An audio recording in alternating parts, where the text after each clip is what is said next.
Gente, isso aqui é realmente inacreditável, é surpreendente e é incrível. Para o que você está fazendo, porque essa notícia é urgente e é muito boa. A anistia vai passar, porque a direita fez o impossível, mesmo com as ameaças e chantagens do Supremo, mesmo com os ataques da imprensa e do jornalismo militante, mesmo com o governo Lula em peso contra. A direita conseguiu o impossível. É isso mesmo, começou o julgamento do Bolsonaro. Durante toda a nossa programação, a gente vai ficar aqui na torcida, na cobertura do julgamento, perdão.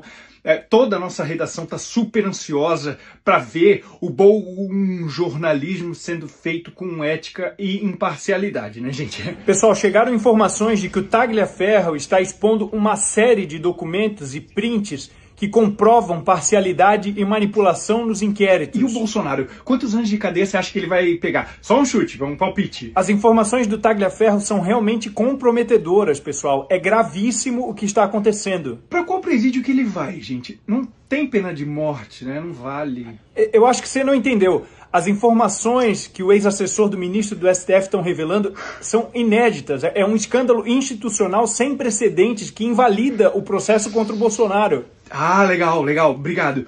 Eu acho que ele vai ser preso ainda essa semana. Mas o bolão aí do estúdio, as maiores apostas estão pro dia 22. 22, entendeu? Uma zoeirinha do ministro. Que nervoso. Voltamos pro estúdio com esse clima de imparcialidade jornalística. Voltamos com você, Bonner. Ah, não, Bonner pulou fora. Voltamos com você, Tralha. Acrescentado um dia a mais a quinta-feira de julgamento. Isso aconteceu porque os ministros receberam a sinalização do ministro Luiz Fux de que o voto dele seria bastante longo. Não dá para saber se vai ser mais longo que as 4, 5 horas de Alexandre de Moraes, como a gente ouviu o Márcio Falcão relatar, nosso colega Márcio Falcão, mas de qualquer maneira abriram um dia a mais justamente para não atrasar o julgamento para além do dia 12, porque o voto do ministro Luiz Fux seria bastante longo. Mari, sei que você tem um bastidor sobre a independência dos poderes, certo? Pois é, verdade. Eu conversei com uma fonte aqui nos Estados Unidos que me contava que chegou a fazer uma espécie de uma apresentação para as autoridades americanas sobre como exatamente funciona a questão da independência entre os poderes. A ideia era explicar que constitucionalmente o governo Lula, nem se quisesse, poderia interferir no julgamento do Bolsonaro. E essa foi uma espécie de uma aula de direito constitucional que foi dada a uma alta autoridade do Departamento de Estado, inclusive por telefone, num domingo, enfim. E o que eu escutei é que essa essa autoridade do Departamento de Estado, que é o órgão diplomático dos Estados Unidos, ouviu com muita paciência, com muita atenção, com muita gentileza, inclusive, fez perguntas e tal, e ao final disse, ótimo, entendi perfeitamente. Mas, infelizmente, esse argumento não vai ter nenhuma atração com o presidente Donald Trump. Ou seja, legal, já entendemos que não vai dar para negociar, mas o presidente quer. E vai continuar pressionando nesse sentido.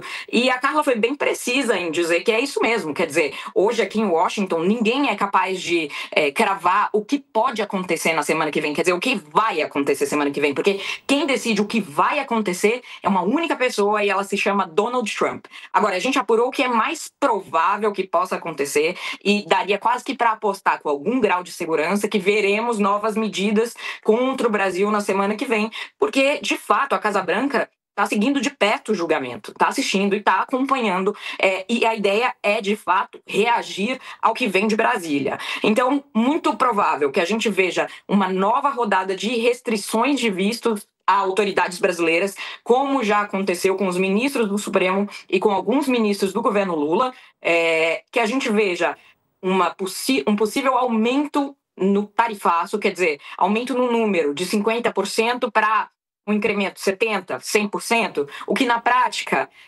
muda pouca coisa, é simbólico apenas, porque com 50% de tarifa, o que a gente vê hoje já é um embargo aos produtos brasileiros. Mas ainda assim, algo muito ruim, quer dizer, que aponta no sentido contrário a uma negociação. E a terceira coisa, que é quase certa que a gente veja, é a inclusão da mulher do ministro Alexandre de Moraes nas sanções secundárias da Lei Global Magnitsky, aquelas sanções financeiras que foram impostas ao ministro no fim de julho e que tem atrapalhado a vida dele quanto a investimentos, conta em banco, enfim, a gente tem acompanhado essa tensão. Inclusive, essa semana eu mesma confirmei aqui, o Tesouro americano mandou uma carta aos bancos do Brasil questionando se eles estão mantendo contas do Alexandre de Moraes em aberto, de que maneira eles têm cumprido o que determinam as sanções da Lei Magnitsky e de alguma maneira acenando com a possibilidade de algum tipo de punição, Diego. Então, é um clima de tensão, de fato. A gente está vendo a atuação do Eduardo Bolsonaro de perto, pressionando por isso. Ontem ele esteve na Casa Branca e no Departamento de Estado.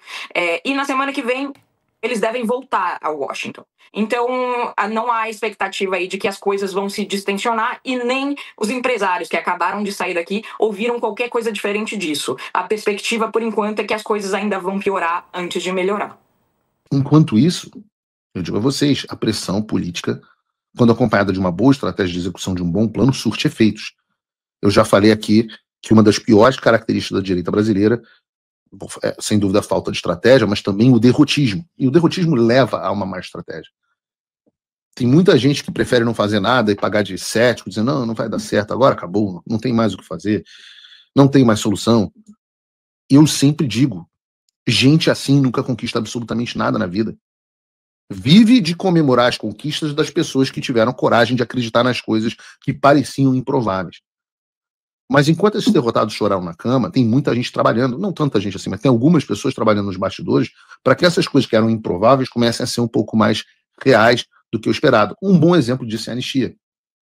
Há um mês e meio, todo mundo estava totalmente desacreditado na anistia. Tinha gente dizendo que não tinha como pressionar o Centrão, que a pauta tinha morrido e por aí vai. Hoje, porém, qual é o panorama? O panorama atual foi exposto pelo deputado Sóstenes Cavalcante, o líder do PL na Câmara. Ele disse no X. Hoje, no dia 3 de setembro, a anistia conta com o apoio de 45 deputados do PSD, 50 do PP, 59 do União do Brasil, 45 do Republicanos, 5 do Novo e 88 do PL. Um total de 292 votos. Uma maioria esmagadora na Câmara dos Deputados. Precisa de 257 para passar, né? E aí eu pergunto a vocês, como que isso foi construído? Quem construiu? O desacreditado que disse que não ia dar certo ou os corajosos que foram que fizeram as conversas com os políticos do Centrão, com os deputados dos partidos, que criaram mecanismos de pressão internacional? E digo mais, se a conta do deputado Sóstenes proceder, então nós vamos saber, para além de qualquer dúvida, isso é importante, não é saber, nós vamos documentar que o deputado Hugo Mota é o último entrave para a anistia, o último e único entrave. E se ele insistir nisso, passa a ser formalmente cúmplice com o apoio material da conduta de um sancionado pela Lei Magnitsky. Passa a ser um candidataço para sanções. E é isso. Ontem, por exemplo, uma jornalista da grande mídia, bem conhecida, vocês sabem quem é naturalmente, mas eu não vou dizer quem é, me ligou dizendo o seguinte, olha, eu tô te ligando para dizer que você tinha razão, eu vou dar o braço a torcer. Eu ainda brinquei dizendo assim, mas querido, tenho razão com o quê? Né? Porque eu tenho razão em tanta coisa que eu não lembrava nem mais do que se tratava. Aí ela, obviamente, me zoou, né? Mas disse assim, você tinha dito há 2, 3 semanas atrás que não tinha a menor... Eu tinha dito a você que não tinha a menor chance da anistia ser pautada na Câmara, que não ia ser pautada, e agora a conversa em todos os corredores é sobre a certeza de que a anistia será pautada. Agora, evidentemente, nós vamos entrar em outra discussão, que é de qual anistia será aprovada. Se vai ser uma anistia mais soft, mais light, que não anistia ninguém, só diminui a pena das pessoas, uma anistia ampla, geral e restrita, que é o que Eduardo Bolsonaro e eu temos, e o governo americano temos insistido, que é o caminho para o Brasil, ou alguma coisa no meio do caminho. O que o Brasil precisa, e a solução que nós apoiamos, é claro, é a anistia ampla, geral e restrita. E é importante que se entenda que qualquer coisa que não seja isso, nós consideramos perda de tempo. Não contará com o meu apoio, que é pouco importante, mas o apoio do deputado Eduardo Bolsonaro, como, aliás, bem noticiou o Estadão. Tá aqui, enquanto o Tarcísio negocia a anistia, Figueiredo diz que ela só vale se for ampla, geral e restrita. Aí eu voltei a ser pro Estadão. Bloqueiro bolsonarista. Eu não sei quem é o repórter, a logo do Paulo Figueiredo Show tá na frente. É a Bruna Rocha. Bruna Rocha me chama de blogueiro bolsonarista ainda. E é óbvio que nós não controlamos tudo, mas tenho a certeza que o objetivo não é simplesmente tirar o Bolsonaro da prisão, mas é também liberar o presidente Bolsonaro. E vamos falar sobre isso. Agora, se aprovar uma anistia para inglês ver, uma anistia que não é a anistia para o americano ver, eu digo para vocês, as pedradas dos Estados Unidos continuarão vindo. E essa é uma mensagem, inclusive, ao senador Davi Alcolumbre, porque, segundo reportou a Folha de São Paulo, e eu não acredito, ele estaria rejeitando uma anistia ampla, geral e restrita, dizendo que vai colocar para votar no Senado um texto alternativo de autoria dele. Volto a dizer, essa anistia dele, inclusive, não liberaria o presidente Bolsonaro. Davi Alcolumbre, eu sou louco para te sancionar. Eu não tenho esse poder. O governo americano tem. Eu sou louco para te sancionar. Faz isso. Mete esse textão aí. Bota a tua assinatura, cara. Porra, me dá esse presente. Porque eu te garanto, não terá apoio da nossa parte, não resolverá os problemas com os Estados Unidos. E além de não pacificar o país, não tirar as tarifas, não interromper as sanções ou retirar algumas das sanções que podem ser aplicadas a indivíduos ou até ao próprio país, essa anistia não resolve para o nosso problema político-social. Ou seja, não resolve absolutamente nada. Então a anistia é, sim, ampla, geral e restrita. Ou não serve para nada. E se o presidente do Senado não entender, então, antigamente, esses caras faziam o que queriam e não havia consequências. Agora há consequências. Alcolumbre, seu antecessor, ele e os seus familiares perderam visto para os Estados Unidos. Foi um bom primeiro passo, mas não é o último. E você? Eu digo, Hugo Mota já está cedendo. Eu acho que a vez do Alcolumbre vai chegar também. Vamos aos poucos. A janela de oportunidade está se abrindo, as coisas estão acontecendo nos bastidores. O que importa é que muita gente poderosa, muita gente da elite econômica, muita gente com influência, está entendendo o recado. Gente, segundo o PT, o Brasil não precisa mais de Ministério Público, não precisa mais de polícia e não precisa mais de justiça. Basta existir só o STF. Deputado do PT fazendo escola com o lindinho da Odebrecht, eu já explico, afirma que Tarcísio tentou obstruir a justiça e pede ao STF, sempre o STF, como se só existisse STF no Brasil, né? A retenção do passaporte do governador. Agora o PT mirou o canhão também para o Tarcísio. Quer dizer, eles miram o canhão para todo mundo que não for de esquerda. Essa é uma realidade. O que eles querem? Olha só, o deputado Rui Falcão, esse cidadão aqui, que não tem muito o que fazer provavelmente, acionou o STF contra o governador Tarcísio. O pior é o que ele diz, veja que aberração. Segundo o petista, o governador teria tentado interferir em um processo em andamento no STF. Para Falcão, o gesto configura uma afronta direta à separação dos poderes e até mesmo uma possível obstrução de justiça.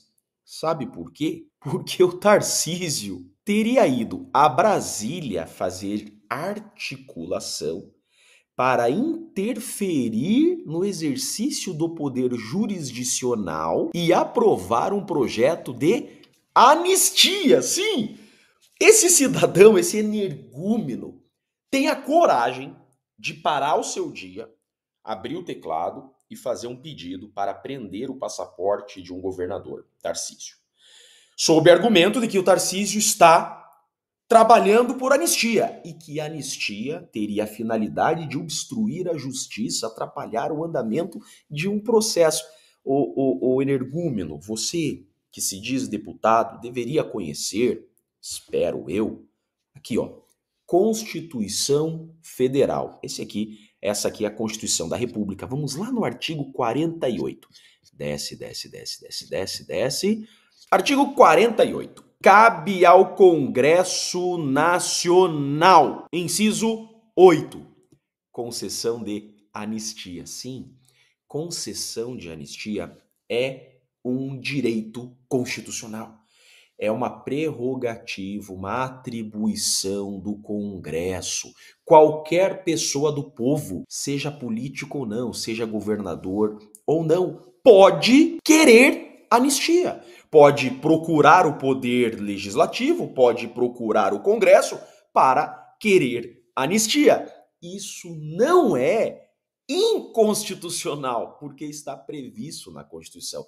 Não tem, olha só, gente, deixa eu explicar uma coisa. Não tem como uma conduta ser criminosa se ela tem amparo na lei.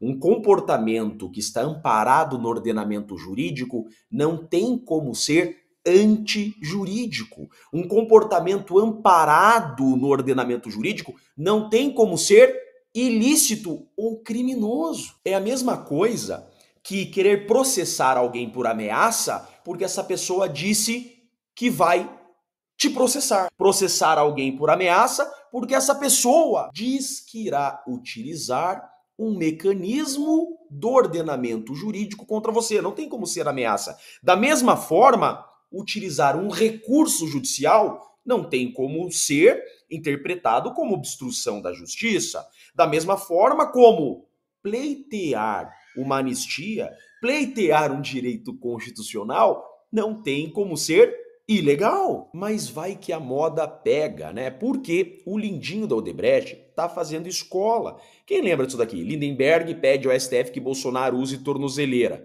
Então não precisa mais de Ministério Público, não precisa mais de polícia.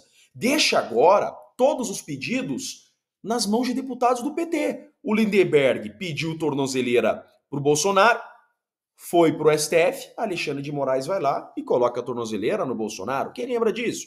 Lindenberg acha que isso deve ser assim, então, deu certo uma vez, vai lá e começa a infernizar o STF de pedidos. Moraes manda ampliar policiamento na área externa da casa do Bolsonaro. Adivinhe quem ficou insistindo isso, fazendo uma enxurrada de pedidos? Lindenberg Faria.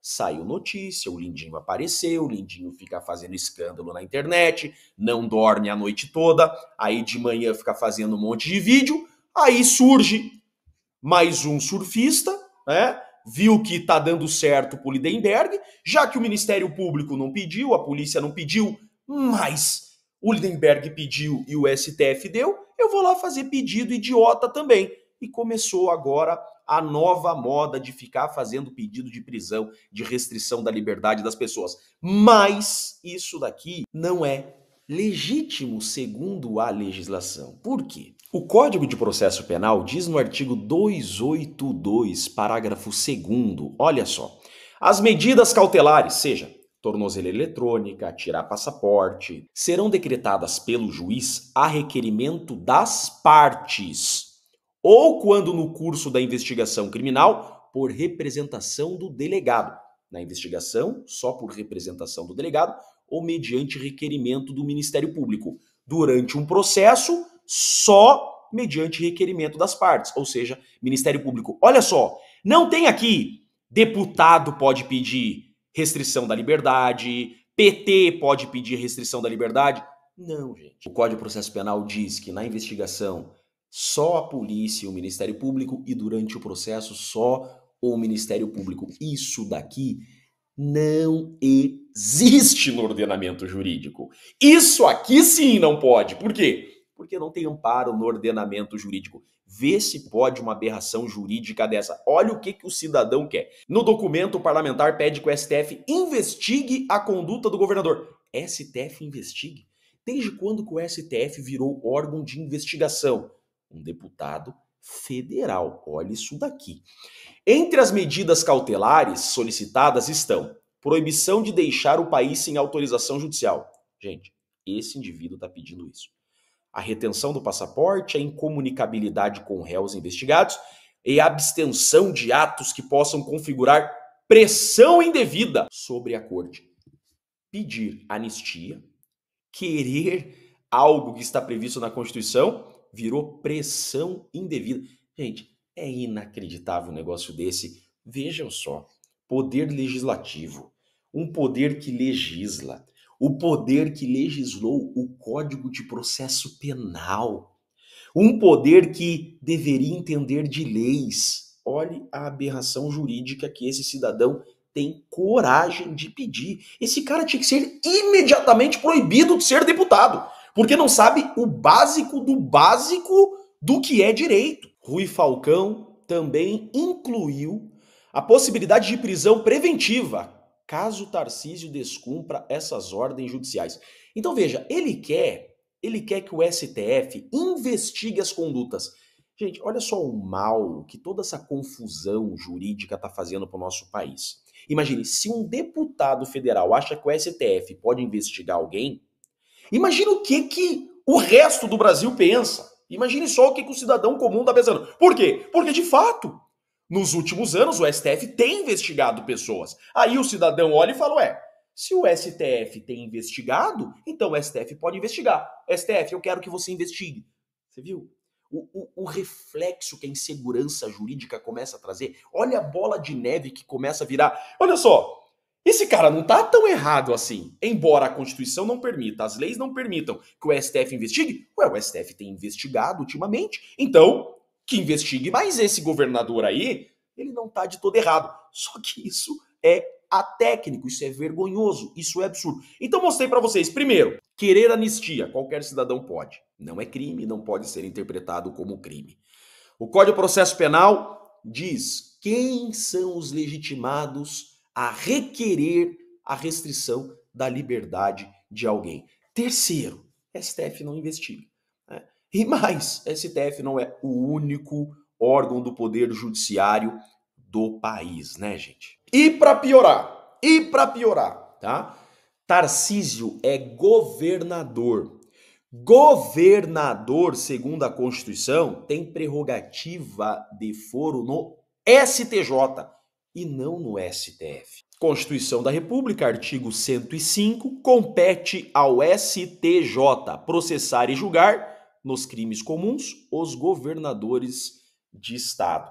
Então, tem mais esse detalhe, tá bom, deputado federal? Prerrogativa de governador, STJ e não STF. Você é um energúmeno, você não sabe nada de direito, você tá indo na onda desse imbecil, desse Lindenberg Faria e tá passando vergonha igual. Aí, a gente tem que vir aqui dizer o óbvio. Que fique bem claro, esse pedido é ridículo, absurdo, atécnico e só fez esse cidadão mostrar o quão burro ele é.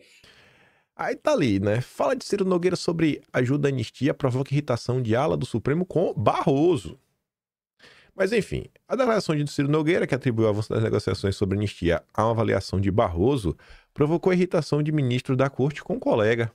Barroso contrariou o integrante do tribunal ao afirmar que após o julgamento e a eventual condenação dos réus, a anistia seria uma decisão política. Meio que abriu o caminho, né? Em entrevista à Folha, Ciro Nogueira, que é presidente do PP e foi ministro de Bolsonaro, afirmou que a declaração de Barroso criou um ambiente propício para o debate no Congresso. Contrário à tese de Barroso, o ministro do Supremo fez duras críticas, sob reserva, óbvio, não vai dar o nome, né? A declaração do presidente do tribunal. Esse magistrado aponta que o regime democrático, a cláusula pétrea da Constituição, sendo absurdo, considerar perdoável um ataque à democracia. A democracia. O mesmo ministro classificou como uma barbaridade a avaliação de Barroso.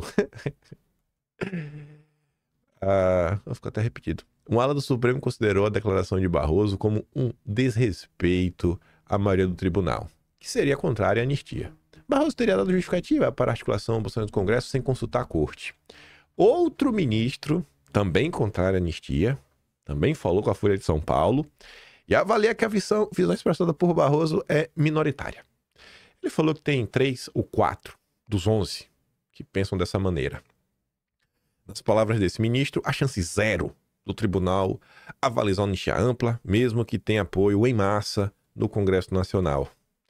Esse magistrado interpreta as declarações de Barroso como uma tentativa de fazer um gesto político num momento considerado delicado diante das ameaças constantes de sanções do governo dos Estados Unidos a integrante supremo. Opa! E aí ele diz, lembra, ó, o Barroso, você foi um dos que deu o voto para derrubar, né, o indulto que Bolsonaro deu pro Daniel Silveira. Mas vamos voltar para essa parte, ó. Esse magistrado que tá contra Barroso interpreta, rapaz, que o que o Barroso fez foi uma tentativa de um gesto político num momento delicado. Ameaças americanas. Aí você fica pensando, né? Ó, o filho do Barroso tava com um futuro brilhante lá no BTG em Miami. Barroso tem um apartamento milionário lá em Miami também, né? Nossa, sensacional. Pô, o Barroso não pode nem pisar, velho, nos Estados Unidos. O bicho dá aula em Harvard, acho que em Princeton também, o negócio dele. Fala, pô, o bicho não vai poder ir, velho. Que coisa, né? Aí você fica pensando, porque também saíram matérias no início do mês passado, acho que mais ou menos na metade do mês, né? Que um dos caminhos seria o Supremo condenar Bolsonaro, pagar de brabo, e depois, velho, deixa passar aí, velho. Finge aí que não viu a anistia, tapa os olhos assim, eu não tô vendo, pra ficar de boa. E André Sadi comentou anteontem que no trâmite global até tem assim uma visão, né? Que olha, a dependendo do que passa na Câmara, as sanções param, não vai ter mais Magnitsky, tiramos a tarifa e fica lá só o cara isolado. E aí fica esse questionamento, né? Vale a pena todo mundo entrar nesse barco? Porque não parece aí que os Estados Unidos estão dispostos a arredar o pé, muito menos Eduardo Bolsonaro, né? Mas vamos lá. A imprensa brasileira segue fazendo o que ela faz de melhor, ser golpista e chamar os outros de golpista. E você vê aqui, ó, os 3 grandes jornais do Brasil: Globo, Folha e Estadão. Todos se colocam contra a anistia. E servem de base para Humberto Costa, senador petista. E isso deixa claro, né, o alinhamento do PT com o consórcio, ou do consórcio com o PT. Aqui só para mostrar, né, que não decepciona. Vera Magalhães, que é do Roda Viva, né, TV Cultura. Não vou falar mais nada para não dividir a direita. Não é anistia. Projeto cria vale tudo golpista. Um vale tudo. Ui. Aí vem o Gerson Camarote trazer bastidores do clima. Falar aqui, ó, não vai achando que vai ter anistia no Congresso, porque tá tudo garantido. E a Ana Tuzanelli fala que o adulto na sala não vai deixar. É o seguinte, ó. Camarote traz a apuração de um jantar, baita de um jantar que ocorreu em Brasília. Pachecão, Alcolumbre, Flávio Dino, Moraes e Zanin. Estavam todos lá, mais algumas pessoas também. Era um jantar social, tanto que todos estavam acompanhados de suas esposas. Mas há um simbolismo, né, por trás de tudo isso. Existe uma disposição do Alcolumbre de que a anistia ampla, geral e restrita não vai atravessar o Senado, não será pautado. E Natuzanese acrescenta: isso transforma Alcolumbre no único adulto na sala, ele não tem problema de se indispor. Ao contrário de Hugo Mota, Alcolumbre não tem de matar no peito, de dizer isso aqui é um... Não tem problema de matar no peito de dizer isso aqui é um desatino e não vou pautar, pronto e acabou. Beleza. Eduardo coloca essa notícia, que eu acho que até vai ajudar a responder a anterior. E eu coloquei isso aqui no início para quebrar gelo para as coisas que eu vou falar depois, né? E depois ficar meio assim. Mas vamos prestar atenção no que Eduardo disse, né? Que eu acho que ao ler, você vê que Eduardo queria falar mais. Mas ele foi bem polido, que é para ver se a galera entende e evita a fadiga. Ele compartilha a notícia da CNN que diz, né? A ala do PL defende Bolsonaro fora da anistia. Tá. Aí Eduardo fala assim, ó. Deixa eu falar logo, com todas as letras, para que vocês entendam bem. Ó. Falar claro, eu sei que vocês querem tirar o meu pai da anistia para poder chantagear meu pai, forçá-lo a escolher o candidato que vocês querem emplacar, né? Eu acho que vocês imaginam que é o candidato. Qualquer anistia que não seja ampla e restrita não será aceita. Já irei conversar com a base parlamentar do PL sobre isso. A anistia será ampla e restrita ou não contará com o apoio da direita e não terá efeito de diminuir as sanções internacionais. Esses planinhos escusos de vocês não irão prosperar. Vocês estão brincando com coisa séria, vão acabar sendo vistos como colaboradores dos violadores de direitos humanos. Tá bem claro, né? Acho que já estou o pau da barraca. Só não falou o nome do santo, mas o santo todo mundo já sabe que é o nome. Grave isso na cabeça. Aí vamos agora olhar o que saiu na imprensa em diversos portais e pessoas diferentes, né? Aí vocês pensam, será mesmo, velho? Olha o que o Eduardo acabou de falar. Olha o que diversos setores da imprensa, até da esquerda, estão comentando. Será que não tem nada estranho por trás disso? Vem o Gustavo Uribe.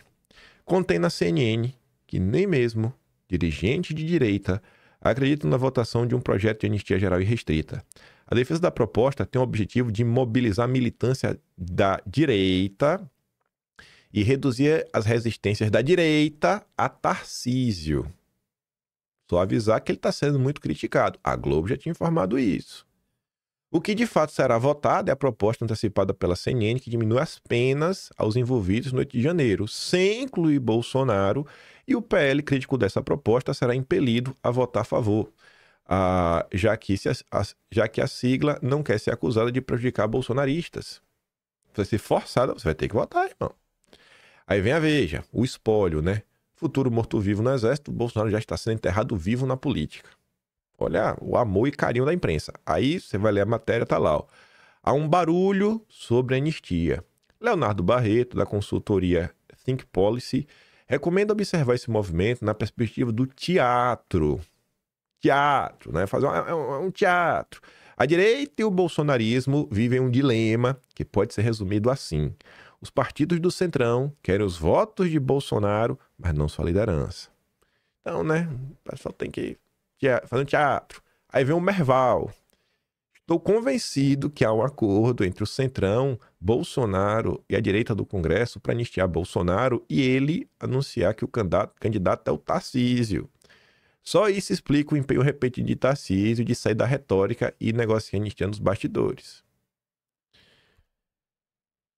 Aí vem o Dirceu. Toda a pressão é para Tarcísio ser candidato. Enfim, né? Dirceu diz que a anistia é usada como estratégia para lançar o Tarcísio à presidência em 26. Não tenho segurança de que eles queiram mesmo o Bolsonaro elegível. Toda a pressão é para Tarcísio ser candidato. Segundo o Dirceu, setores do mercado, ou seja, Faria Lima, além de partidos como União Brasil e PP, parte do PL, estariam alinhados em torno do governador paulista. A direita não tem o voto sem Bolsonaro, mas também não quer Bolsonaro como candidato. Esse é o dilema. Aí você vê o próprio Ciro Nogueira, isso aqui é a entrevista dele para a Folha de São Paulo. Fala de Barroso, mudou o clima para anistia e filhos de Bolsonaro vão obedecer o pai em 2026, diz o Ciro Nogueira. O que é obedecer o pai? Se o Jair falar que o candidato é o Tarcísio, vai ter que apoiar. Rapaz, ameaçando Eduardo Bolsonaro, vai ter que apoiar o Tarcísio, vai ter que engolir o Tarcísio. O presidente do PP defende que Bolsonaro anuncie sucessor em janeiro e que Tarcísio é o mais credenciado. Aí Nato fala, né? Ciro ainda acha que Eduardo é um adolescente e que pode ser enquadrado com ameaça velada ao pai. Eduardo já deixou claro que não aceita a chantagem. E ainda acredita que os Estados Unidos estão se mexendo para ele ser vice e André Esteves assumir como o primeiro-ministro informal do Brasil. Acho que o Ciro Nogueira não entendeu nada. Aí Eduardo repercute a fala dele que o Metrópolis repercutiu, que diz que Eduardo Bolsonaro enquadra a ala do PL que quer iniciar sem Bolsonaro. E Eduardo fala de novo, ó. Seja mais simples, o mais importante das vítimas do regime de exceção, todos são vítimas. Não deixarei ninguém para trás para satisfazer os planinhos dos interesses escusos da ocasião. Vocês já deveriam ter entendido que não estou disposto a ceder ou abdicar da realidade. Eduardo fala isso após o Ciro Nogueira, né? Eduardo vai ter que obedecer. Não vou ceder. Ah, meu Deus, mas tudo bem. Aí saiu essa notícia ontem. Mas o Tarcísio é super leal. Tarcísio já avalia perfil de vice, enquanto Centrão, ex-ministros e Michele disputam posto. Sem querer ser chato, mas nos últimos dias já tinham sido várias notícias sobre vices, né? Até aquela Raquel Lira, do Pernambuco, já estava no PSDB, foi pro PSD do Kassab, já foi cotada. Mas não trouxe nem vídeo, que é pra não... né? O Tarcísio não vai ter que tomar o omeprazol, ele fica nervoso, aí ele corre aí pra pedir socorro, pra parar de atacarem ele. Ele até soltou na Bela Megali isso daqui, ó. Vou mostrar aqui, nem botei em vídeo. Mas tô aqui já, né? Já que é pra chutar o pau da barraca, chuta de uma vez só. Ah, meu Deus. Cadê, ó? Ele botou assim, ó. Cadê o Tarcísio? Ó o pobre coitado, ó. Ele não sabe de nada. Ele tá sem entender. Tarcísio questiona aliado sobre o Bolsonaro. Por que ele me pegou pra aqui? Por quê? Não, meu Deus, ele não faz nada, meu. Oh, meu Deus, coitadinho do Tarcísio. Ah, tá. Ô, cadeirudo. Por quê? Por que será, velho? Por que será que Eduardo te pegou? Coitado, não sabia nada de Eduardo Bolsonaro, né? Aí o Renato pergunta, rapaz, por que Tarcísio não trabalha pra ele ser vice? Ele pode ser vice do Eduardo. É da Michele, se ele quiser. Por que ele tem que ser o cabeça de chapa, né? Ah, governador. Aí você corre pra rede social. Eu adorei essa fala do Mafinha. Sinto que o Mafinha às vezes me assiste. O Mafinha compartilhou ali uma interação, né? Primeiro é o jornal oficial da Faria Lima, né? Que é o Brasil Journal. Eu não tô brincando, realmente é o jornal oficial, né? O jornal oficioso da Faria Lima. Opinião. Tarcísio não precisa de Bolsonaro. O candidato do sistema não precisa de Bolsonaro. Aí o Steve Banana fala o seguinte, ó, ele não precisa do apoio direto de Bolsonaro, mas precisa que Bolsonaro não apoie outro candidato. Né? Eduardo vindo aí, Tarcísio não vai para um turno. Aí vem a Renata Rezende. Acho que ele precisa da indicação direta sim, senão os doentes não votam nele. E a gente não sabe o tamanho desse grupo. Aí o Mafinho fala assim, ó, a gente é doente mesmo. Sabe por quê? Porque nós temos um candidato e um projeto político nosso. Né? Aí, se não votar no candidato que eles querem, nós somos doentes. Me diga aí. Todo antipetista é teu aliado? Basta mesmo só ser antipetista? Porque você vê que claramente aqui eles todos querem o fim do Lula. O inimigo do meu inimigo é meu amigo? O antipetismo é a maior blindagem já criada para a turma que quer descolar do Bozo sem perder o apoio dos operadores do Bozo. Porque essa turma fica fora do radar, porque o importante é tirar o Lula. E aí todo mundo deixa para segundo plano, né, e releva algumas coisinhas. Aqui é aquele tipo de discurso que eu me pergunto, cara, pra que falar isso? Não precisa. Não precisa. Você só vai lá e faz quando fizer. Aquele discurso que é o típico aceno, sabe? Estado não dá conta e é mercado que vai reduzir a desigualdade no Brasil. Cara, não sei. Não é nem só o Estado, nem só o privado. Eu não sei pra que essa tentativa de criminalizar também o governo, sabe? É meio que pra abrir caminho. Acho que é pra agradar. E essa opinião não é só minha, né? Você vê, isso aqui foi no leilão, lá na B3. Em sequência de declarações que ressoam junto ao eleitorado liberal, Tarcisão, o cadeirudo, disse ainda que seu governo buscou fazer todos os ajustes fiscais e ser rigoroso com as contas públicas. O que é que eu falei pra vocês, ó? Falou de ajuste fiscal. Ih, é cilada, Bino, é cilada. É a gangue da Selic. Segundo ele, sua gestão fez o dever de casa para poder fazer as parcerias privadas. Tipo a venda da Sabesp para Opportunity, Daniel Dantas, a BlackRock, a EMAI lá pro Tanuri, rapaz, aquela história do fundo da... Então eu não vou nem falar da EMAI. Fez o dever de casa mesmo, viu, Tarcísio? Fala sobre o papel da iniciativa privada. Ocorre o momento que Tarcísio vem dando mais sinais de uma possível candidatura em 26. Aí Eduardo foi constar de novo sobre o Tarcísio, né? E depois o Tarcísio não sabe porque pegam ele para Cristo. O senhor comentou numa entrevista com outros colegas sobre Tarcísio de Freitas, que não é o momento de falar em eleições 2026, mas que os senhores convergem em muitos pontos. A anistia é um ponto? Existe essa convergência na parte da anistia, né? Certamente, aqui no nosso trabalho, que sempre visou uma estratégia distinta da do Tarcísio... Ó, tem uma convergência na anistia, né? Mas ainda assim, estratégia diferente, né? Tem que ter mais essa estratégia diferente. Velho. Eu entendo Eduardo. Porque se Eduardo, às vezes, sei lá, posso estar errado, viu? Mas mesmo assim, se Eduardo realmente chuta o pau da barraca, aí vem a imprensa e fala, ó, olha o radical. Olha o radical. Só aceita quando pensam 100% igual a ele. Só que também eu conheço a direita. Tem coisa que você não fala com todas as letras, aí o pessoal fica assim, né? Não, tá vendo aí, ó? É isso aí, né? Tá tudo certo, tá tudo maravilhoso.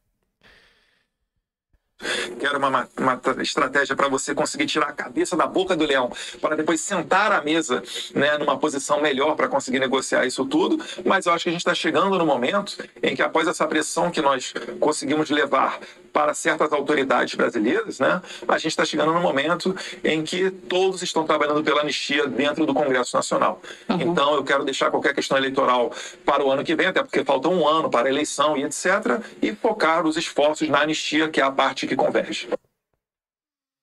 Vamos deixar a eleição para depois, né? Vamos focar aqui na anistia, que é a parte que converge. Aí eu trago de volta, né? Aí você vê essas notícias. Por isso que eu botei ali no início, mas vamos olhar de novo. Deixa eu falar logo com todas as letras, para que vocês entendam bem. Eu sei que vocês querem tirar meu pai da anistia, para poder chantagear ele, forçar a escolher o candidato que vocês querem emplacar. Essa postagem do Eduardo também foi feita após a entrevista do Ciro Nogueira, que falou que Eduardo vai ter que obedecer o pai. Que qualquer anistia que não seja ampla e restrita não será aceita. Já irei conversar com a base parlamentar sobre isso. A anistia será ampla e restrita ou não contará com o apoio da direita e não terá efeito de diminuir as sanções internacionais. Esses planinhos escusos de vocês não irão prosperar. E vamos para mais treta. Vamos para mais tretas. Mas primeiro começa de forma leve, depois a gente treta de novo. Governo Trump acompanha nova denúncia contra Moraes. Estamos cientes. Qual? Talha-ferro. Só para mostrar ali, né? Integrantes da equipe do Trump acompanham novas denúncias. Em contato com a coluna nesta sexta, um representante do governo do Trump afirmou: estamos cientes das alegações apresentadas por Talha-ferro durante audiência pública no Senado brasileiro. E aí? Comissões servem ou não servem? Comissões não servem de nada, né? Tu já pensou o governo... Olha a diferença, né? Talha-ferro, eu vou falar porque a pessoa que vai me ouvir não vai ficar incomodada com isso. Talha-ferro vai lá no timeline, no Alan, com Lacombe. Aí vai lá, conta pro Alan tudo. O Alan repercute. Imagina assim, o governo americano... O Trump já compartilhou um vídeo do Alan, acho que ele compartilhou um vídeo do próprio Alan, falou do Alan, isso em 2020. O Alan, na época, porque na época derrubaram a conta do Alan, eu não sei se essa conta voltou no Twitter depois, o Alan, mas tem isso daí. Assim, foi muito engraçado na época, 2020, né? O Trump com o Alan dos Santos. Mas imagina, por mais que seja isso, imagina o governo americano falando, não, nós assistimos lá o timeline do Alan dos Santos do Lacombe e vimos o que estava acontecendo. Como é que isso soa, gente, na imprensa, principalmente na imprensa internacional? Peraí, o governo do Trump tá ouvindo canal de... Porque eles não vão chamar de jornalista, né? Vai chamar youtubers bolsonaristas, né? Que estão sendo investigados por golpe e tudo mais, foragidos no Brasil, e tá levando a sério uma denúncia. Agora, quando o governo Trump relata aqui uma audiência pública no Senado, na Comissão de Segurança Pública, trouxe uma pessoa que está na Itália, que é ex-servidor do TSE e fez denúncias. Você consegue ver a diferença aí só ser reportado? O peso que isso tem? Comissões não servem de nada. É o que dizia, né? E segue dizendo aí, a direita que tem um plano eleitoreiro de ajudar o Partido Novo. Então, parabéns aí, né, aos bocós. Que se fosse por vocês, né, nada disso estava acontecendo. Mas vamos lá.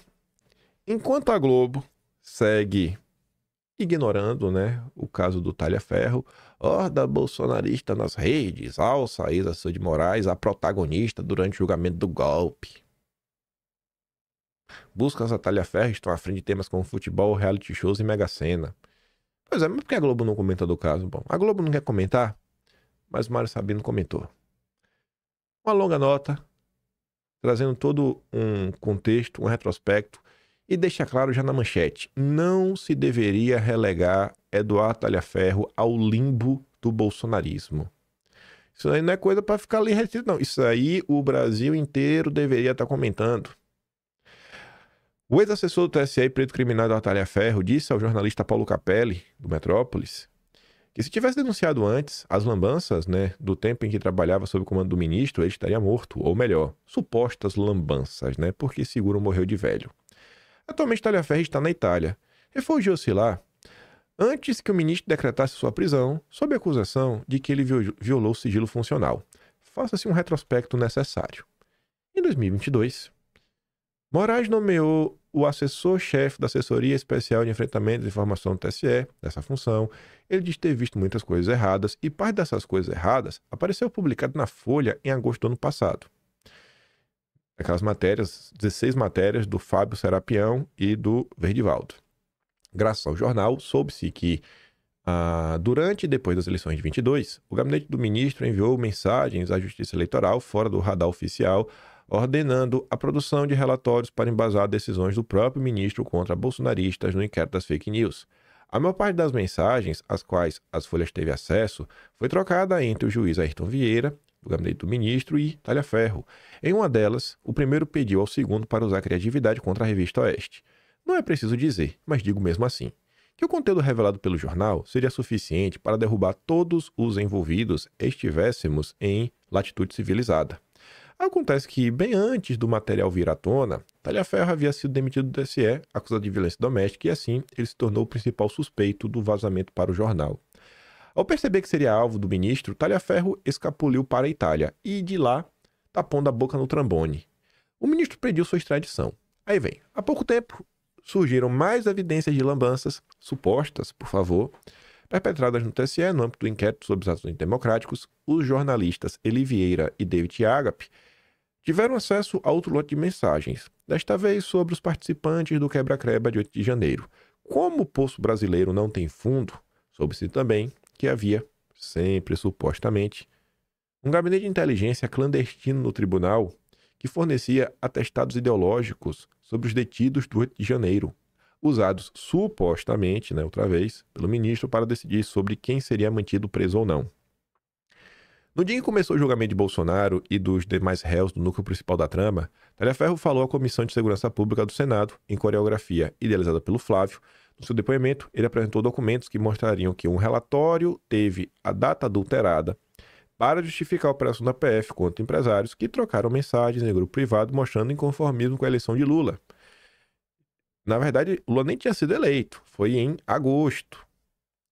De acordo com Talhaferro, o relatório sobre as mensagens foi confeccionado depois da publicação de uma reportagem de Guilherme Amado, ex-colunista do Metrópolis, o mesmo que noticiou que Felipe Martins, né, tinha viajado para os Estados Unidos, uma viagem que nunca foi feita e que motivou a prisão preventiva, né, do Felipe. A data do relatório, no entanto, foi mudada para parecer que o ministro se baseou em apuração técnica, não em matéria jornalística, para mandar que a PF fosse atrás dos empresários. Foi pedido para que eu confeccionasse um parecer, né, um relatório com data retroativa, e eu assinando pelo Supremo, ao qual eu não era nomeado. O ex-assessor não mediu palavras. Trata-se de manipulação, criação de investigação que nunca existiu, e colocada a data de busca e apreensão justamente para justificar essa busca e apreensão não se deu somente com base na matéria jornalística, e sim fraudulentamente com base numa investigação que nunca existiu. E para concluir, Talhaferro também afirmou à comissão do Senado que o ministro combinava com o Gonê quais seriam as denúncias que seriam feitas pela PGR, né, aos tribunais regionais eleitorais. Por meio de sua assessoria, o ministro negou qualquer irregularidade. E o Mário Sabino termina falando assim, ó: vivemos em tempos complicados e o simples fato de tocar em determinados assuntos pode ser usado contra você, mas não se deveria relegar o Talhaferro ao limbo bolsonarista. As acusações dele são graves demais e estão acompanhadas de documentos que precisariam ser periciados por profissionais independentes. Cara, é só o Talhaferro mandar, o metadado tá aí, né? Não tá para ser alterado. E eu acho que uma vez aí que a confusão se instale, você pode inclusive chegar também nos próprios servidores nacionais, né? Se olhar aí nos servidores da polícia e tudo mais, dos processos, pelos mesmos arquivos e conferir a data. Ver se algum deles é o metadado tá batendo redondinho. O Estadão fez uma matéria aqui, basicamente de página incompleta, né? Sobre o caso. Página inteira, jornal impresso, também no digital. Ex-assessor mostrou documentos para embasar acusações contra ministro. Veja que manchete. E tá ali, ó. Documento bonitinho. Metadado bonitinho. Outro metadado bonitinho. Comissões não servem de nada, né? O Senado ficou ainda de trazer, acho que não sei se o pessoal vai chamar um período para fazer, mas essa história aí, acho que ela pode crescer, porque isso aí é muito sério mesmo, né? Essa daí é muito séria mesmo, você foge totalmente do padrão. Gente, até que você, assim, períodos excepcionais são períodos excepcionais, né? Aí o pessoal pode vir com a criatividade, com isso, com aquilo outro, mas, cara, se ficar comprovado que um documento foi fraudado mesmo, né? Você fraudou um documento. Quem garante que você não fez isso em outros? Isso aqui eu acho muito, muito sério. Muito, muito sério. Muito, muito sério. Antes de entrar em mais tretas sobre o Talhaferro, depois aí que saiu aquela notícia lá, que a galera, né, deu com a língua nos dentes, tinha um infiltrado no grupo, vazando informações, né, de maneira bonitinha pro Guilherme Amado. Os empresários que foram alvo aí das medidas, obviamente viram, e agora eles podem buscar reparação, né? E eu acho que eles estão certos mesmo. Aquele Luca Mesquita lá que estava infiltrado no grupo devia tomar um calorzinho. Documentos apresentados dias atrás pelo Talhaferro, que indicariam que a petição assinada pelo ministro teve data falsificada, podem ter outras consequências, além das que estão sendo investigadas pelos senadores. Alguns dos dois empresários que foram alvos estão consultando advogados para decidir se o depoimento de Talhaferro abrir uma janela para que eles possam buscar uma reparação dos danos sofridos. A classe empresarial tá aí, né? E não eram empresários, né, pobres, eram simples empresários, né? Aí vamos lá. Gente do céu. Pegando aqui uma tretinha, né?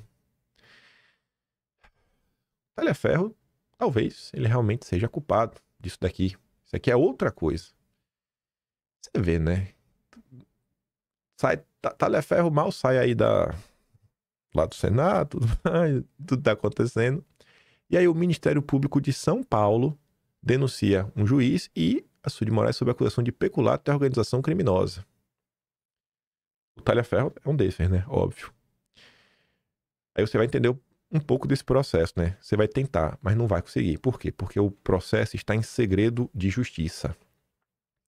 A denúncia é datada do último dia 8 de agosto e é assinada por quem? Pelo Procurador-Geral de Justiça, Paulo Sérgio de Oliveira e Costa.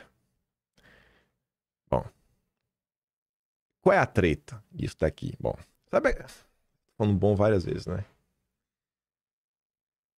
Eu leio muito mais do que eu trago, porque só tem uma hora por dia e acontece mil coisas no Brasil. E tem algumas coisas que às vezes não adianta. Meu computador reiniciou. Mas eu tava falando assim, tem algumas coisas que não adianta falar. Eu acho que o episódio do Moro ficava bem claro isso daí. Qualquer pessoa que tentava criticar o Moro na época que estava no governo era um Deus nos acusa. Nem mesmo Carlos Bolsonaro, que já falei em vídeo várias vezes, quando em março de 2020 cobrou do Moro, nossa, o que teve de comentário falando, Carlos, não faça isso, não faça aquilo outro, pipipi, popopô, esse é o jeito dele. Então, você vai juntando algumas coisas, você mantém na sua cabeça, porque assim quando o Moro saiu, deu para trazer muita coisa, porque o pessoal aí sim estava aberto a ouvir. Eu acho que agora, quando você vê o caso do Talhaferro, né, o que Eduardo Bolsonaro está comentando, esse processo político eleitoral, como estão tratando o Bolsonaro, eu acho que as pessoas estão um pouco mais abertas para ouvir. E você vê, né? Isso aqui foi onde? Né, denunciado pela Justiça de São Paulo. E obviamente vai falar do Tarcísio, né? Quem foi que denunciou? Paulo Sérgio de Oliveira e Costa, que é o PGJ, né? Procurador-Geral de Justiça. Vamos voltar no tempo e entender como foi, né, esse processo. Esse cara, ele foi ou não foi indicado pelo Tarcísio? Foi. A indicação foi lá no período de abril de 2024, né, ano passado. Tarcísio consulta Alexandre de Moraes sobre sucessão no Ministério Público. Vai lá para saber, né? Será que era sobre o Oliveira e Costa? Sim, era. E após se consultar o Moraes, Tarcísio escolheu o menos votado da lista tríplice. Aí você se pergunta, mas não tinha nenhum nome melhor? Chegaremos lá. Apesar de aliados de Bolsonaro, né, serem bem críticos, Tarcísio ouviu a recomendação de Moraes. Oliveira e Costa é aliado a Mário Sarrubo, o último escolhido para Procurador-Geral de Justiça. Sarrubo também é ligado a Moraes. O Procurador-Geral chegou a cogitar concorrer a uma vaga de ministro do STJ, mas acabou nomeado secretário nacional de Segurança Pública pelo Lewandowski. Então, Tarcísio escolheu um cara apadrinhado pelo secretário nacional de Segurança Pública do Lewandowski, apadrinhado pelo Moraes. Aí você fala, mas como assim? No mesmo dia, a Globo comentava, Tarcísio nomeia Paulo Sérgio Oliveira Costa como novo chefe do Ministério Público. Paulo Sérgio Oliveira Costa foi presidente da FEBEM, no governo do Alckmin, além de secretário de Assistência e Desenvolvimento Social na gestão do Kassab. Enfim, Kassab, com quem o novo procurador possui proximidade atualmente, né, ocupa a Secretaria de Governo e Relações Institucionais de Tarcísio. A escolha por um nome ligado a Kassab irritou aliados de Bolsonaro. Aliados de Bolsonaro também sustentaram que Tarcísio consultou Moraes. Tudo isso na época. Não cheguei a comentar isso aqui em vídeo, mas dividia a direita. Mas não tinha até mais opções? Acho que essa matéria aqui traz uma explicação melhor, meio que definitiva. Bolsonaristas tentam aproximar Tarcísio de inimigo do Moraes, que é candidato a PGJ. Procurador José Carlos Bonilha concorre como favorito, né, de Mário Sarrubo, e tem histórico de críticas a ministros. Ele se identificou como cristão de centro-direita, não como bolsonarista. Mas vamos dar uma olhada. Aí dizendo, Bonilha, por outro lado, tem atraído a atenção de aliados de Bolsonaro pelo histórico de críticas à atuação do magistrado, principal adversário do ex-presidente do Judiciário. Desde setembro de 2022, o Bonilha responde a um processo administrativo disciplinar por criticar a resolução editada pelo Moraes, enquanto presidente do TSE, que proibiu eleitores de levarem celulares para a cabine de votação. A norma determinava que os mesários retirassem os aparelhos e que não autorizasse que se negasse a entregá-los a votar. Em entrevista à Jovem Pan, Bonilha classificou o ato como uma medida absolutamente autoritária, que não encontra base constitucional e que não poderia ser aceita. Ordens manifestamente legais não podem ser cumpridas. Tinha gente diferente concorrendo, né? Deixa eu ver se eu acho aqui só um negócio aqui. Vou dar uma pausa aqui. Deixa eu falar. Esta não foi a única oportunidade que ele fez críticas públicas a Moraes. Em agosto de 22, durante a reunião virtual do Conselho Superior do MP, ele se opôs ao voto de louvor ao ministro, proposto pelo Corregedor-Geral da entidade. Eu me vejo evidentemente obrigado a contrariar um voto de louvor a um ministro que, de forma recorrente, desobedece a um comando constitucional que consagra o sistema acusatório.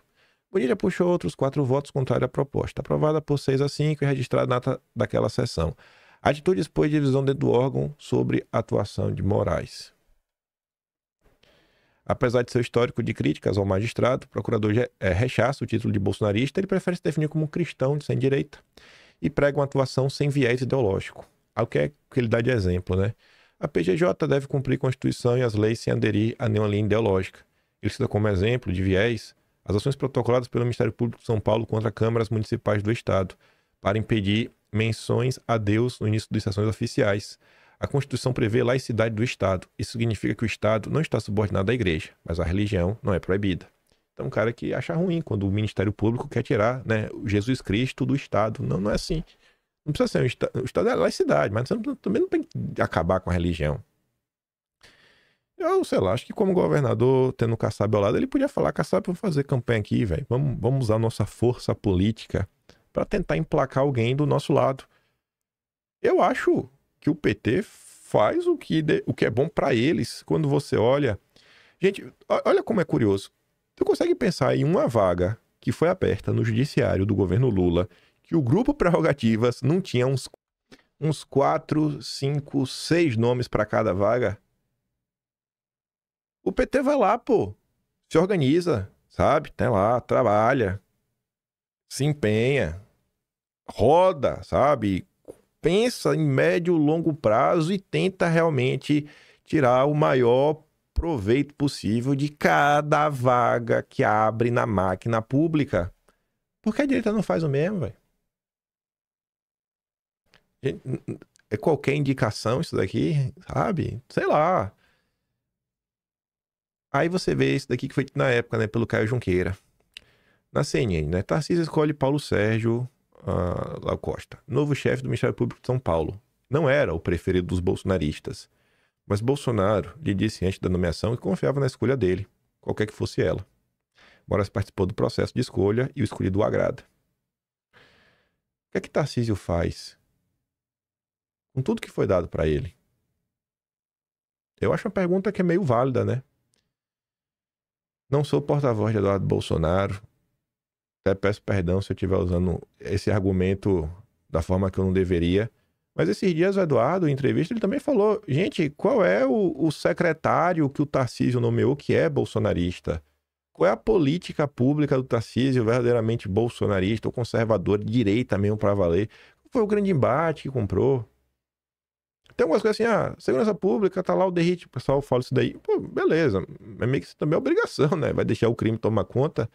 Mas no restante, bicho, o pessoal não reclama da questão da cultura, o pessoal não reclama também da questão da educação. Pessoal, o FEDER que o Tarcísio nomeou, quando foi cogitado para assumir o Ministério da Educação do governo Bolsonaro, foi um pega pra capar. Eu fiz dossiê contra o FEDER na época, que é o cara da Multilesa, próximo da turma do Renova BR, do Temer, né? Aquele amigo do Eduardo Mufarege. Tá lá no governo Tarcísio. Era do Ratinho Júnior. Você é o hipócrita? Assim, pro governo Bolsonaro eu fiz dossiê criticando o FEDER. E aí? Sabe? São coisas que vão acontecendo. Aí você vai se questionando, né? E assim, e essas movimentações do Tarcísio que ele finge, né? Não, pô, pelo amor de Deus, velho. Todo santo dia tá aí, tá clara. Tá clara. O cara realmente botou na cabeça que ele quer ser presidente da República. Beleza. Não é o meu candidato. Pode ter meu voto. Porque eu não sou de anular voto nem nada. Mas você olha pro Brasil o que tá acontecendo, eu acho que o momento é outro que a gente passa, né? Eu acho que é importante pegar essas questões, não é pra ter nem nada. Porque eu acho, gente, que tem que ter um pouco mais de maturidade política, sabe? Olhar pra situação de uma forma um pouco mais sóbria, mais calma, realmente olhando, realmente tentando entender o que tá acontecendo, se questionando, cara, por que eu gosto de fulano? Por que eu não gosto? Sabe? Eu não gosto porque é feio. Não, então você não tem motivo pra não gostar. Você não pode deixar de gostar ou não de uma pessoa porque ela é feia, porque ela é palmeirense, sabe? Isso não tem razão. Mas quando tem algumas coisas, alguns projetos, algumas linhas que realmente são, assim, pra vocês é importante, fala, isso aqui pra mim é importante, tá? Essa pessoa tá a favor ou tá contra. E começar a olhar. O que tá acontecendo no Brasil não é só o judiciário brasileiro. Vou trazer outro fato. Vou abrir até o Atlas aqui, porque envolve o talha-ferro. Saiu agora mais uma matéria muito importante pelas mãos da Revista Oeste. onde está se comentando sobre um áudio do Ayrton Vieira, sobre adquirir coisas não pelos canais oficiais. E eu acho que falta muita autocrítica por parte da direita. Eu tô aqui com o Atlas aqui aberto. Ó. O que o passado tem a ensinar. Não é a primeira matéria que fala sobre obtenção de coisas não pelas vias... Eu abri o caminho certo? Não, eu abri errado. Criticar as 4, não. Deixa eu botar aí. Aqui, ó. O que o passado tem a ensinar. Pronto. Então, assim, não é a primeira vez que fala sobre a obtenção de coisas através dos canais oficiais, como aqui, ó, órgão do TSE acessou dados da Polícia de São Paulo após pedido informal de segurança do ministro. E eu acho que não tem autocrítica, assim, não é a primeira vez que está nesse contexto de talha-ferro, né, a obtenção de informações fora dos canais oficiais, mas, gente, olha a manchete, Lava Jato driblou lei para ter acesso a dados da Receita, mostram mensagens. O Deltan Dallagnol pede por Roberto Leonel dar uma olhadinha informal. A crítica da direita não é exatamente essa? A informalidade, contornar as vias, né, o percurso. Ô, bicho. Aí depois reclama do petismo. Enfim, né? Aquilo ali eu comentei em agosto do ano passado, quando teve a Vaza Toga parte 1. Basicamente, metade do Atlas é só a Vaza Toga parte 1. A Vaza Toga parte 2 e 3 vai também parar no Atlas. Eu nem gravei vídeo. Vê se esse final de semana, talvez, sei lá, amanhã ou depois aí eu publico um vídeo só do que teve da Vaza Toga da primeira parte, que só pra não deixar em branco, eu falei que ia fazer, né? Postar 2 vídeos num dia. Mas, sei lá, velho, aproveita o momento de Brasil.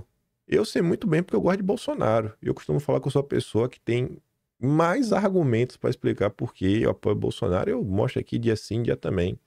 Já outros nomes, velho, beleza, de direita, tá aí, tudo mais, pode estar apoio de Bolsonaro, foi o que for, beleza. Anular meu voto eu não vou, mas enquanto eu puder, meu candidato aí segue sendo Jair Messias Bolsonaro, anistia ampla, geral e restrita. E se não for pra ser o Jair falar, pô, tô solucionando tanto, velho, tô me sentindo tão mal, sabe, sofri tanto, eu quero um pouco de paz na minha vida. Assim, pô, Jair, é tua decisão? É tua decisão, Jair? Tu não quer mesmo? Tu tem certeza disso? Certeza mesmo, capitão? Não vai falar uma pessoa assim mais, não? Às vezes vai ser diferente esses 4 anos. Não, não quero. Então, beleza. Já que o senhor não quer, não quer. Mas até lá, é o Jair, velho. Ainda que ele fale, eu prefiro o Jair. Se não, Eduardo. O meu candidato vai continuar sendo. Tarcísio aí, não adianta ficar também negando. Você pode falar, o Tarcísio tem lealdade, tem isso, mas não dá pra negar. A Faria Lima quer Tarcísio, o André Esteves quer Tarcísio, o Ciro Nogueira quer Tarcísio. Ele é o queridinho também da imprensa, sabe? Não tem o que negar isso daí também. Não devia ser bobagem, sabe? Agora que aí fatos machucam, é igual o petista agora. Aí fatos machucam, igual petista, não pode falar, não. Pelo amor de Deus. Enfim. Se gosta do meu trabalho, vote em mim, não é best lá no único que eu falei só o jornal. Os outros não precisam votar, não. Eu realmente nem faço questão. Só um. Sou um cara humilde. Tem 3 opções. Eu só peço pra ganhar um. Os outros 2 pode dividir com outras pessoas da direita. Você vota lá em outra pessoa da direita. Pode me deixar de fora mesmo. Vai que a direita, várias pessoas da direita tá ganhando, não é melhor? Do que um só ganhar tudo. Então vote em mim só no jornalista. Esse é o que eu quero ter o tricampeonato. E se gosta do meu trabalhinho, quiser dar um pouco mais, pode falar membro do canal. Tem um botão de valeu. Tem um Patreon na descrição e tem um Atlas Brasileiro. Kimpen.com.br. Vejo vocês amanhã. Aquele grande beijo e abraço. Tamo juntos. Valeu, meus amigos. Fui.